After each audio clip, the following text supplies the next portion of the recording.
Bonsoir à tous. J'espère que vous allez bien et que tout va bien au pays. Comme vous le savez, depuis le début de la semaine actuelle, la semaine en cours, je suis venu en Chine avec d'autres collègues maires dans le cadre des relations entre notre pays, la Côte d'Ivoire, et la Chine, dans ce qu'on appelle la coopération décentralisée.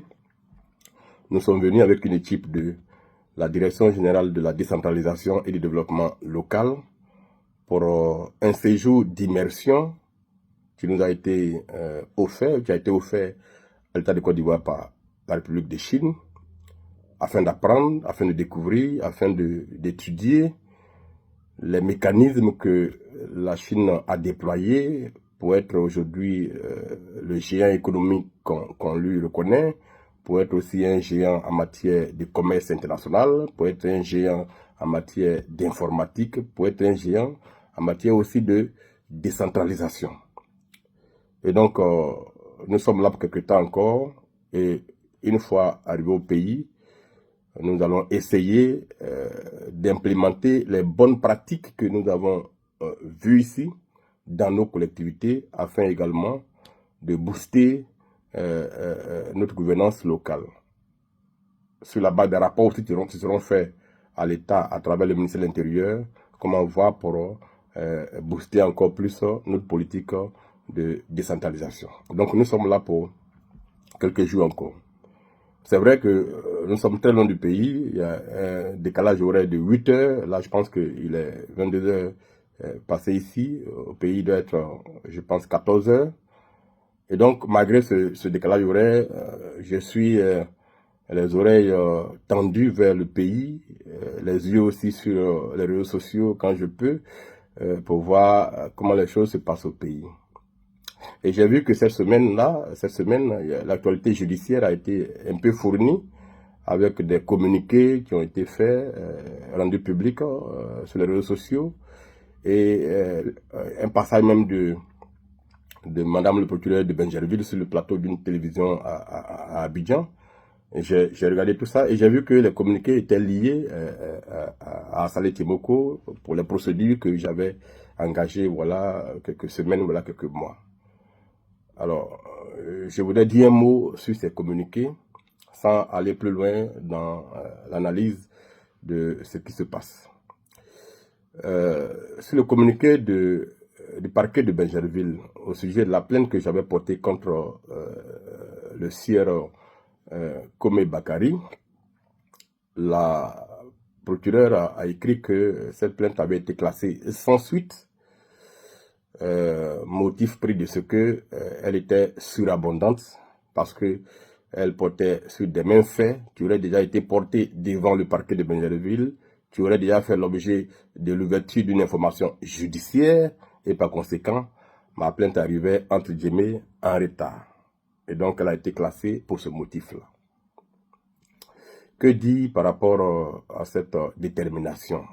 Eh bien, que j'en prends acte, même si, par ailleurs, j'aurais pu dire des choses.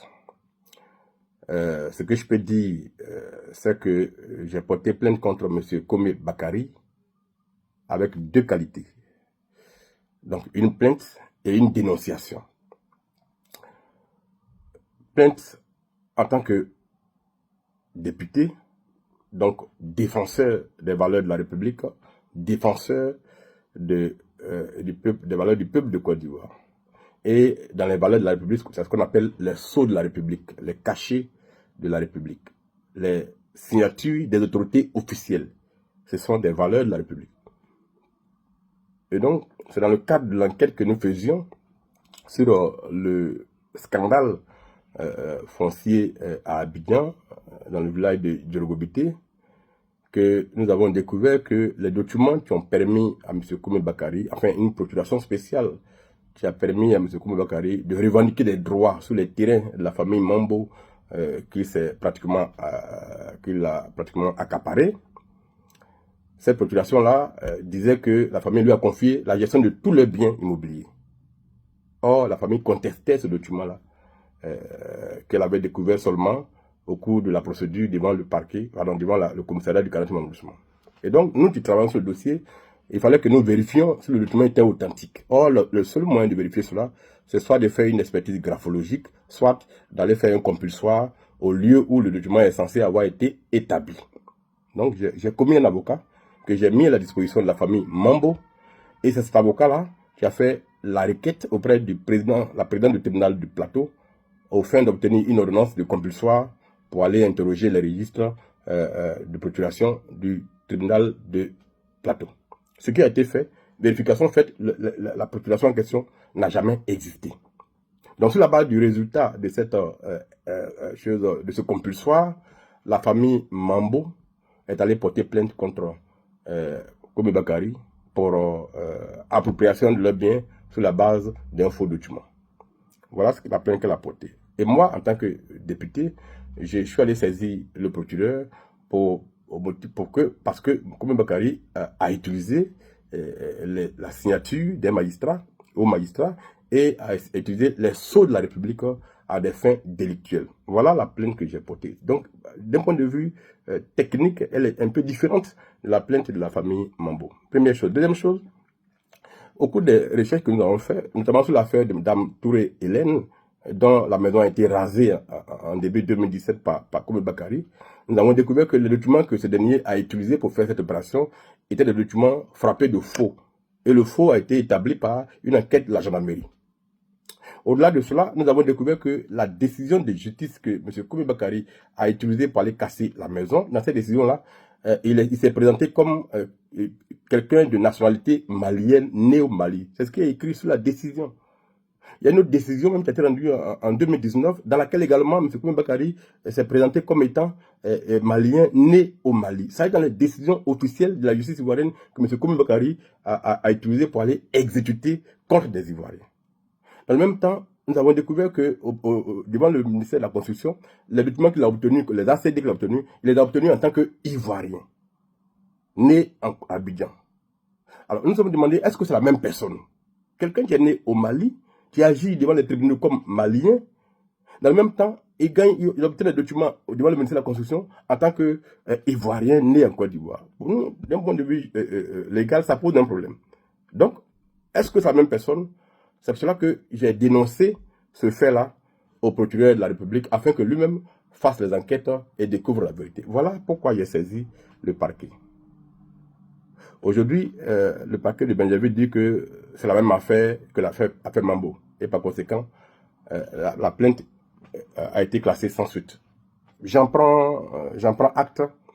Et comme elle est passée sur le plateau d'une télévision pour dire que l'affaire est en cours, il y a des procédures, il y a beaucoup de plaignants, une quinzaine de plaignants a-t-elle dit, et donc l'affaire est en cours, que rien n'a été abandonné, eh bien j'en prends acte, on espère que tout ça va aboutir, et que la vérité sera sûre, et que les victimes qui ont perdu leur terrain pourront récupérer leur terrain, parce que la justice aura fait son travail. Voilà ce qui concerne le communiqué du parquet de Benjerville. J'ai vu également qu'il y a eu un communiqué du procureur de Tiasalé, le mercredi ou mardi aussi, sur les réseaux sociaux. Avec le décalage horaire, je ne vois les choses que peut-être le lendemain. Et donc, j'ai vu aussi ce communiqué que j'ai lu attentivement. Et ce communiqué concerne l'affaire qui oppose le ministère public à 3 personnes sur saisine du maire de Tiasalé. Ce n'est pas Assalé Timoko en tant qu'individu qui a fait cette procédure, c'est le maire de Tiasalé qui a saisi le parquet au fin d'une enquête concernant des individus soupçonnés d'avoir obtenu des documents non légaux, ou bien par des procédures non légales pour se faire inscrire sur la liste électorale. Alors, j'ai lu le communiqué. Le procureur nous informe que dans la partie civile de cette affaire, la juridiction civile a rendu sa décision en déclarant que celle qui faisait l'objet du débat, la maman des enfants, qui serait née à Ndouzi, est effectivement née à Ndouzi et qu'elle est ivoirienne, et par conséquent, les enfants tiennent leur nationalité d'attribution de leur mère. Voilà ce que dit le communiqué du procureur. Et ce communiqué précise que pour ce qui concerne les lieux et dates de naissance de la mère, ce serait une erreur et que la mère serait vraiment née à Ndoussi et non pas en Guinée, comme cela est mentionné dans les documents officiels gardés au parquet de Tessalé et avec copie à la mairie de Tessalé. Voilà ce que dit le communiqué. Je n'ai pas vu la décision. J'ai demandé à l'avocat qui suit l'affaire de faire diligence pour avoir l'expédition afin que nous comprenions les motifs, le raisonnement qui a été fait pour aboutir au fait que ce serait une erreur sur les dates et lieux de naissance de la maman.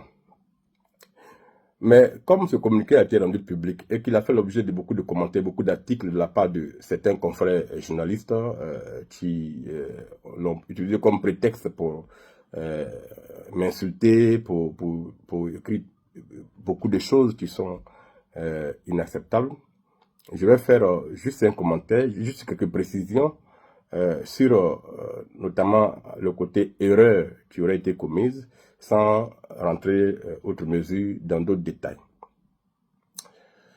Alors, s'il y a eu erreur sur les dates et lieux de naissance de la mère, qui a commis l'erreur? Est-ce le père qui a déclaré les enfants? Ou est-ce la mère qui elle-même aurait commis cette erreur-là? Ou alors, serait-ce les officiers d'état civil qui ont reçu le père venu faire les déclarations des 3 enfants, non pas la même année, mais à des années d'intervalle sur une période de presque 10 ans. Donc s'il y a eu erreur, c'est que tout le monde a été induit en erreur par ces déclarations-là. Parce que il faut que la vérité soit sûre dans cet aspect des choses.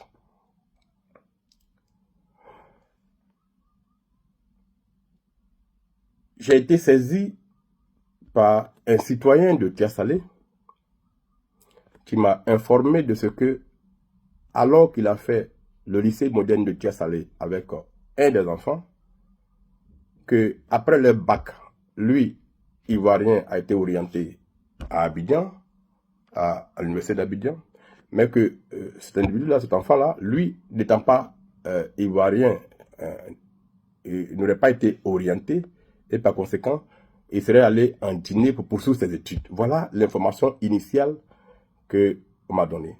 Et donc, celui qui donne l'information dit qu'il est surpris que ce dernier se retrouve sur la liste électorale avec ses frères, alors que lui sait qu'ils ont fait l'école ensemble et que ce ne sont pas des Ivoiriens. Et que la preuve, ils ont eu le bac, ils n'ont pas été orientés et sont allés en Guinée. Voilà l'information initiale qu'on nous donne. Et donc, comment donc ont-ils fait pour se retrouver sur la liste électorale s'ils ne sont pas présumés ivoiriens? Donc, on fait une enquête préalable, on investigue, parce qu'il faut s'assurer qu'effectivement, il est parti fréquenter en Guinée en tant que Guinéen.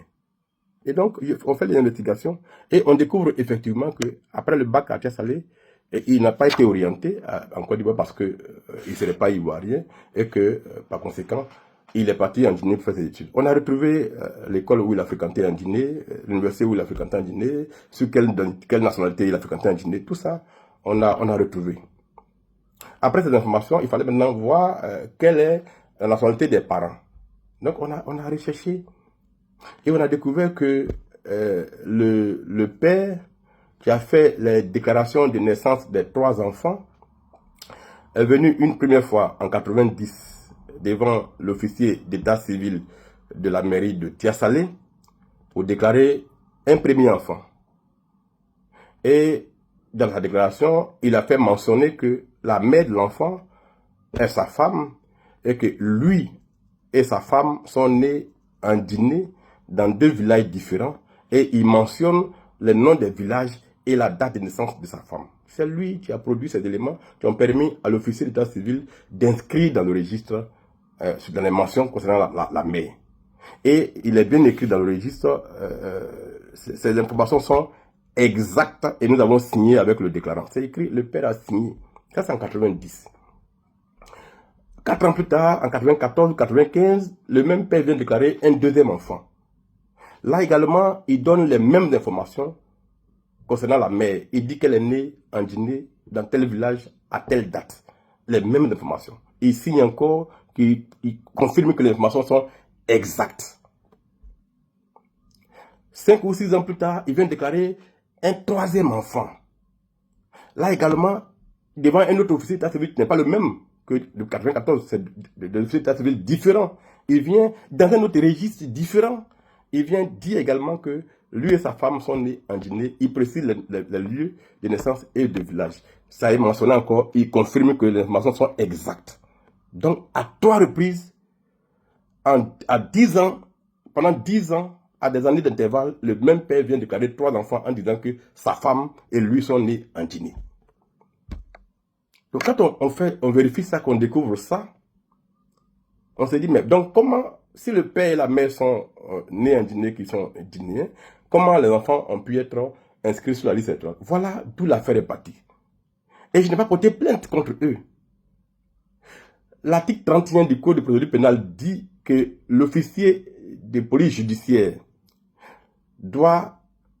est tenu d'informer sans délai le procureur de la République de toute infraction, crime, délit ou contravention dont il aurait connaissance. Il doit faire procès verbal, donc faire un document, et joindre tous les éléments qui confirment l'infraction. Mais c'est donc ces informations qu'on a réunies avec le document qui concerne là où les enfants ont fréquenté en Guinée, qu'on a mis ensemble, que je suis allé remettre au procureur de la République. Ce n'est pas une plainte au départ, c'est une dénonciation, afin que le procureur lui-même fasse les enquêtes. Voilà comment il est parti. C'est plus tard que, étant allé jusqu'au ministère de la Justice, et qu'il n'y a pas eu aucun début de commencement d'enquête, qu'on a préféré faire une citation directe afin que le procureur se saisisse de l'affaire et que ça passe en jugement. Voilà comment c'est parti. Au cours du procès pénal, interrogé par le procureur, le père a dit ceci. Cela peut être vérifié dans le registre du greffier. Il a déclaré que sa mère, la maman des enfants est née plutôt en Ndouci et non en Guinée. Quand le procureur lui a demandé, mais comment as-tu pu déclarer qu'elle est née, elle est née en Guinée? Il a dit qu'il a déclaré les enfants avec les papiers de sa belle-mère. Qu'il a déclaré les enfants avec les papiers de sa belle-mère, c'est-à-dire la maman de sa femme, qui elle est née en Guinée, d'après lui-même. C'est ce qu'il a déclaré textuellement. Bon, devant ça là, qu'est-ce que moi je dois dire? L'affaire a suivi son cours. Aujourd'hui, on dit que ces déclarations du père sont une erreur. Bon, l'erreur de qui? C'est le père qui a commis une erreur à 3 reprises? Ou bien c'est les officiers d'état civil qui sont différents, qui ont commis la même erreur pendant 10 ans, à des années différentes? Bon, moi je ne sais pas. Mais bon, je prends acte de cette décision. Quand on aura l'expédition, on verra ce qu'il y a à faire. Évidemment, le procès pénal qui va continuer en avril, le 28 ans, va tirer les conséquences de cette décision rendue au civil. Puisqu'on dit que la mère est ivoirienne et qu'elle est née en Ndouci et non en Guinée, puis que ce serait une erreur que bon, c'est pas qui a commis l'erreur, et donc les enfants sont ivoiriens. Bon, c'est fini. Nous, on verra les arguments qui vont être déployés. Si on estime que c'est pertinent, eh bien, l'affaire s'arrêtera là. Si on estime que... parce qu'il faut qu'on nous dise clairement qui a commis l'erreur. Parce que s'il y a eu une erreur, c'est que moi, en tant qu'officier d'état civil, j'ai été aussi induit en erreur par les déclarations du père lui-même. Et donc, ces erreurs-là, il faut que le tribunal prenne une décision pour venir les corriger. Parce que jusqu'à présent, dans les registres de la mairie de Salé, les enfants ne sont pas ivoiriens. Donc, il faut que ce soit corrigé. Mais si donc il y a eu erreur, quelle est la faute que moi j'aurais commise? Ben, j'ai fait mon travail d'officier d'état civil et d'officier de police judiciaire. Et donc, on verra bien quel est l'épilogue, quel sera l'épilogue de cette affaire. C'est tout. Donc, moi, je ne me prononcerai plus sur ce dossier, sauf développement contraire ultérieur. Je laisse la main aux avocats de faire ce qu'ils ont à faire. Mais j'ai lu dans le communiqué que le maire à Salé Timoko, aurait en violation de la loi pris des documents pour faire une procédure. Bon, Ça aussi, c'est dans notre débat. S'il y a débat dessus, on s'expliquera dessus. Et les avocats et tous ceux qui veulent comprendre cette affaire, ils comprendront. Mais dans cette affaire, c'est le ministère public contre. C'est pas Saleh Temoko contre, c'est le ministère public contre. C'est le document en question que le ministère public a pris pour faire sa procédure et qui a fait juger les gens. Bon, donc moi, vraiment, je voudrais m'arrêter sur cette question et ne plus me prononcer dessus. L'histoire est un enseignement. L'histoire judiciaire est un enseignement. La vie est dynamique. La vie continue. Je n'estime pas avoir commis de faute. J'estime avoir fait mon travail d'officier de police judiciaire et d'officier d'état civil. Je n'ai pas fait de chasse à qui que ce soit. De chasse à une ethnie ou à un nom comme je l'ai lu écrit par des journalistes dont la vocation est de défendre des intérêts gastriques et donc ils s'acharnent si violemment contre un élu qui n'a fait que son travail. Notre pays a des lois. Notre pays a des règles. Ce n'est pas pour rien que le législateur a fait désormais du maire un officier de police judiciaire. Parce qu'il est dans la proximité. Parce qu'il est au courant de ce qui se passe dans la ville. Et par conséquent, il peut aider la justice à faire son travail en documentant les infractions dont il a connaissance. C'est pour ça que le législateur a pris cette loi-là. Si maintenant on estime que l'officier de police judiciaire n'a plus ce travail à faire, le maire n'a plus ce travail à faire, bon, on nous dira, une décision va être rendue, et puis ça sera appliqué à tous les maires de Côte d'Ivoire, ils ne feront plus jamais ça. Ou bien on nous dira que vous ne pouvez pas bouger s'il n'y a pas d'instruction claire du procureur. Mais il faut bien qu'il y ait une loi pour ça. Cette loi-là, il faut qu'on me la montre. Bon, donc, voilà l'histoire. Après tout ce qui est lui derrière, vraiment ça n'engage que ceux qui ont écrit tout ça.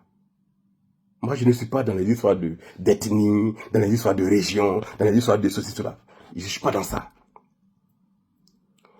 Toutes les fois qu'en tant que maire, qu'en tant que député, je vais découvrir que des gens piétinent nos lois, je réagirai. Ça là, c'est comme ça. La loi fait obligation à tout citoyen de dénoncer au procureur toute infraction dont il aurait connaissance. C'est à tout citoyen, pas seulement à un officier de police judiciaire, c'est à tous les citoyens que la loi fait obligation de dénoncer les infractions. Mais quand tu vas dénoncer là, il faut que tu apportes des éléments au procureur pour qu'il fasse son enquête. On ne va pas dire à un procureur, j'ai vu des voleurs ici. Il faut que tu aies des éléments pour montrer qu'il y a une commune infraction ici et qu'on peut exploiter tes informations pour aller les prendre. Tu ne vas pas les mains libres comme ça. Donc c'est un autre débat qu'on va faire demain, si ce débat-là arrive. Parce que ce que j'apprends des projets de poursuite contre Saleh Temoko, des projets de on va lever son immunité, on va faire cela. Bon, ça là, moi je suis là, je regarde. Quand ça viendra, on appréciera. Pour le moment, je n'ai pas de commentaires de ça à faire. Mais personne ne peut m'intimider ou m'effrayer avec ça. Je ne suis pas contre une ethnie. Moi, mon combat, c'est pour aider ces gens-là qui ont été victimes d'injustice, dont les biens ont été arrachés, en induisant notre administration en erreur, en induisant notre justice en erreur. Les gens ont perdu leurs biens. Quand je pense à Madame Touré Hélène, qui a perdu sa maison, sous la base de faux documents, l'individu en question est inculpé depuis 2019 pour faux et usage de faux. On est en 2025, il n'a pas encore été jugé. Et la dame est dehors avec ses enfants. Son mari a fait un AVC. Voilà. Comment on trouve une solution pour cette dame-là? Alors qu'on sait tous que les documents qui ont servi à casser sa maison sont faux. Des documents annulés par arrêté du ministre de la Construction. Mais ça a permis quand même de casser une maison. Voilà un problème dans notre pays. Et ça dure depuis 2017. C'est pas réglé. L'imam Sissé a perdu ses terrains. Ça dure depuis combien d'années? C'est pas réglé. Dame Traoré, c'est tout. A perdu son terrain. Ça dure depuis combien d'années? C'est pas réglé. Et on s'étonne qu'un député se mette à leur côté pour les défendre. On dit non, c'est un récupérateur des problèmes. Mais un député, justement, il est là pour récupérer les problèmes des populations. C'est pour ça qu'il est député. Donc dans ce pays, on ne sait même pas à quoi c'est un député. On ne sait pas que le rôle du député, c'est de défendre les gens. Il n'est pas là pour voter que des lois. Il est là aussi pour porter leur voix, pour les défendre. C'est pour ça qu'on dit qu'il est le représentant du peuple. Que fait un représentant? Et il parle pour les gens. Il agit pour le compte. Il les défend quand il y a un problème. C'est ça le député. C'est exactement ce que je fais. On dit non, il récupère les problèmes. C'est un opportuniste. Mais réglez les problèmes des gens. Vous avez le pouvoir public en main. On vous paye pour ça. Réglez les problèmes des gens. Assalé ne viendra pas les récupérer. Cette dame-là qui traîne dans la rue depuis maintenant presque 8 ans. D'après elle-même, elle est partie dormir devant la porte d'un ministre pendant 48 heures. Il n'a pas reçu. Et quand Salé prend son problème en main, vous dites non, il fait la récupération. Mais vous êtes payé pour régler les problèmes des gens. Régler les problèmes des gens. Et donc, je vais continuer à récupérer ces problèmes-là. Apporter la voix des gens. Aujourd'hui, j'ai près de 493 dossiers de fonciers à Abidjan entre les mains. Hier, on m'a informé que des gens sont venus des États-Unis dans la même affaire pour voir l'éléphant déchaîné. Qu'est-ce que vous voulez? On dit non, il est contre les gens du Nord. Ben, il est contre les gens du Nord par rapport à quoi? C'est quoi les gens du Nord? C'est qui les gens du Nord? La Côte d'Ivoire n'est pas une affaire du Nord, bien du Sud, bien du Centre. La Côte d'Ivoire, c'est la Côte d'Ivoire. Qu'on soit au Nord ou au Sud, on est Ivoirien. C'est pas une affaire des gens du Nord. Récemment, j'ai lu sur les journaux que l'ex-DG de la MATCA aurait été arrêté pour fraude sur la nationalité ivoirienne et il aurait été emprisonné. Mais ça, là, vous ne parlez pas de ça.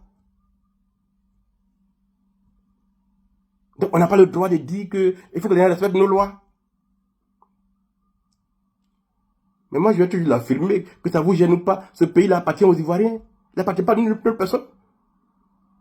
Ce pays appartient aux Ivoiriens, nés Ivoiriens, et à tous ceux qui ont pris nos lois en suivant les procédures. Ces deux entités-là forment la population de Côte d'Ivoire. C'est-à-dire qu'ils forment les Ivoiriens. On est né Ivoirien, ou on est naturalisé, on est Ivoirien. On a le même droit. Et ce pays-là appartient à ces deux catégories-là. Pourquoi on ne peut pas dire ça? Est-ce que le Burkina Faso appartient aux Ivoiriens? Est-ce que le Mali appartient aux Ivoiriens? Est-ce que la France appartient aux Ivoiriens? Est-ce que la Chine où je suis appartient aux Ivoiriens? Mais ça appartient aux Chinois. Et à tous ceux qui ont pris la nationalité chinoise. La France appartient aux Français. Et à tous les qui ont pris la nationalité. Mais c'est comme ça dans le monde entier. Est-ce qu'un Ivoirien peut aller frauder au Burkina? Il va aller en prison? Arrêtons ce débat-là. Vous ne pourrez pas nous faire ce procès. Ce disque-là, il est rayé. Il est xénophobe, il est tribaliste. Ah bon? Moi, je suis tribaliste. Je vous dis, heureusement que sur les publications, je vois des Ivoiriens de tous les bords venir dénoncer ces gens-là qui s'inscrivent dans ça. Ce disque-là, il est rayé, il ne peut plus prospérer. Vous l'avez utilisé pour tromper les Ivoiriens. Et aujourd'hui, nous sommes tous les yeux ouverts. Vous ne pourrez plus nous prendre sur ce débat-là. Quand on est un enfant du Nord, on est Ivoirien. Pourquoi est-ce qu'on va se sentir exclu? Quand on est un enfant du Sud, on est Ivoirien. Ce n'est pas une affaire de Nord ou bien de Sud, c'est une affaire d'Ivoiriens. Et moi, je défends tous les Ivoiriens. Tout ce que je suis en train de défendre dans cette affaire de foncier, j'ai dépensé 6 millions. Mademoiselle Adja, qui a un bas de chose à Bonomen, qui a perdu son terrain là. Mais j'ai combien d'avocats pour elle? Moi, je la connais où? Mais j'ai appris son histoire, j'ai enquêté son histoire. J'ai combien d'avocats pour elle? L'avocat est aujourd'hui devant le Conseil d'État en train de faire une procédure pour qu'on ait une ordonnance pour aller faire une expertise graphologique d'un document qui a permis de prendre le terrain de la dame, la jeune fille. C'est une orpheline. Est-ce qu'elle est de Koyekoro? Elle n'est pas de Koyekoro, moi je ne la connais pas. Mais je dois la défendre et l'avocat me prend 500 000 francs que je paie de ma poche. La famille Mambo là. C'est depuis 2016 qu'ils ont perdu le terrain. Ils n'ont jamais su comment le terrain a été pris. C'est moi qui leur ai mis un avocat à disposition des commissaires de justice que j'ai payé 500 000 francs pour aller faire la procédure devant le tribunal d'Abidjan pour avoir la preuve que le document est faux. C'est moi qui ai fait ça. Est-ce que j'ai demandé, est-ce que la famille Mambo, elle est de Tchassalé? Mais c'est au quotidien que je dépense de l'argent pour aider ces Ivoiriens-là qui ont tout perdu dans des procédures judiciaires qui traînent depuis des années. Et vous ne voulez pas qu'on les défende. Parce que vous avez un pouvoir en main, vous êtes militant d'un parti politique qui a le pouvoir en main, vous mangez, vous dormez tranquille, vous n'avez pas de problème. Donc tous ceux qui se battent pour ceux qui souffrent deviennent vos ennemis. Mais arrêtez ça. Donc voilà, chers Ivoiriens, cette petite vidéo que je voulais faire pour faire ces clarifications. Moi, je ne suis pas contre qui que ce soit. Je ne suis pas au-dessus des lois. Je suis un citoyen ivoirien comme tout le monde. Certes député, mais je ne suis pas au-dessus des lois. Mais je n'accepterai pas qu'on manipule la loi pour tenter de me nuire. J'ai décidé de me battre pour les Ivoiriens. J'aurais pu me contenter de mon indemnité de député, de 3 millions et quelques là. Vivre avec ma famille tranquille, me taire comme tout le monde. Et puis laisser les gens souffrir. Les souffrants ne me diront rien. C'est ce que tout le monde fait, non? Chacun mange, comme on dit, anti son argent, et puis se tait. Si les gens pleurent en bas, il est sous les meubles, ça ne lui dit rien. On peut faire ça tous. Mais si on fait ça là, à quoi on sert? À quoi on sert au pays si on fait ça? Ceux qui ont voté pour moi là, ils n'ont même pas 1000 francs par jour pour manger. Si je ne suis pas capable de porter leur voix, ils servent à quoi? Et quand on fait ça, on dit non, parce qu'on soupçonne Assali Timoko de vouloir devenir président. Et donc déjà, on a déclenché toutes les mafias là, pour le poursuivre sur les réseaux sociaux, pour écrire sur les journaux, le traquer, écrire des choses totalement fausses. Récemment, c'est la une des journaux. Il est comme Bakary Saleh, il a fait ceci. Tout ça est totalement faux. Mais la même justice là aussi, on l'a saisi. Et tout ça, ça va passer au tribunal. Chacun va donner les preuves de ce qu'il a écrit. Il faut qu'on arrête ça. Pensons aux Ivoiriens.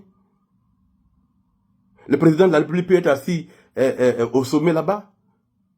Il n'est pas forcément au courant de ce que font tous les gens qui sont autour, ce qu'on appellerait cette fourmilière de mange-mille là, qui est en bas, qui commet des infractions, qui fait souffrir les Ivoiriens avec les moyens de l'État. Est-ce que le président de la République est au courant de tout ça?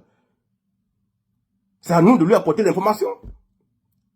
C'est à nous de nous plaindre, de défendre les Ivoiriens pour que le président apprenne que voilà ce qu'on fait à son peuple. Parce que vous recevez des transferts d'argent et vous allez vous en prendre à tous ceux qui se battent pour les Ivoiriens. Nous, on va se battre pour les Ivoiriens. Quoi que vous en pensiez, on va se battre. Ce qui est sûr, ils sont des milliers d'Ivoiriens qui approuvent ce que nous faisons. Et qui ne vous regardent même pas. Qui vous méprisent.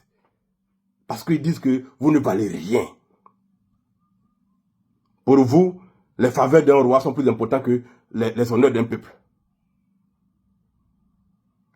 On n'est pas la même chose. Donc voilà, chers amis, les petites précisions appuyées sur quand même un petit coup de gueule, entre guillemets, que je voulais faire. Moi, je n'ai pas peur de ma justice. Je considère que nous devons tous nous battre pour que notre justice s'améliore au quotidien, pour que nos magistrats travaillent avec plus d'indépendance, pour que le peuple ait confiance.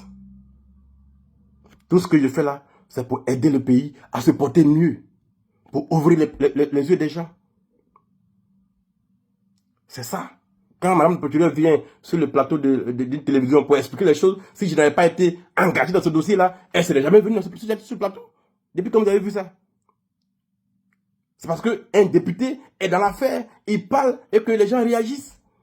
Vous voulez qu'on abandonne les gens dans leur souffrance? Parce que ça vous gêne, parce que vous mangez votre argent entre guillemets et que tout ça fatigue votre digestion. Chers Ivoiriens, aimez votre pays. Vous êtes du nord, vous êtes du sud, vous êtes de l'ouest, vous êtes du centre, vous êtes de l'est, vous êtes des enfants de Côte d'Ivoire. Les noms ne signifient rien. Jamais je vais traiter un Ivoirien de non-Ivoirien par rapport à son nom. Je suis juriste de formation. Je connais les lois. Je sais que le nom ne fait pas la nationalité. C'est des preuves matérielles qui permettent d'apprécier. Ce n'est pas le nom. Moi, je m'appelle Timoko. Je ne suis pas Yakuba ou bien je ne suis pas Maléké. Je suis à 100%. Est-ce que mon nom m'identifie par rapport à mon ethnie? La Côte d'Ivoire est un brassage. Donc les noms n'ont rien à voir avec la loi. Ceux qui s'amusent à étiqueter les gens par rapport à leur nom, ils commettent une infraction. Et ceux-là, si j'en connais, moi je les poursuivrai. C'est d'ordre public. Ne cherchez pas à monter les enfants d'autres Ivoiriens contre Saleh Timoko. En écrivant, il est contre les nordistes. Pourquoi on va être contre les nordistes? Au nom de quoi? Il n'y a pas des gens du nord dans ADCI? Ils ne sont pas nombreux dedans? Parce que nous, cette Côte d'Ivoire que nous on veut créer là, tout ça va exister dedans. Dans la Côte d'Ivoire que nous voulons bâtir, il n'y aura pas d'ethnie. Il n'y aura que les Ivoiriens. Donc vos histoires d'ethnie là, c'est dépassé. Heureusement, aujourd'hui, tout le monde a compris. Il y a quelques-uns encore qui sont encore dans cette affaire, mais ils sont vraiment marginaux. Tout le monde a compris. Vos histoires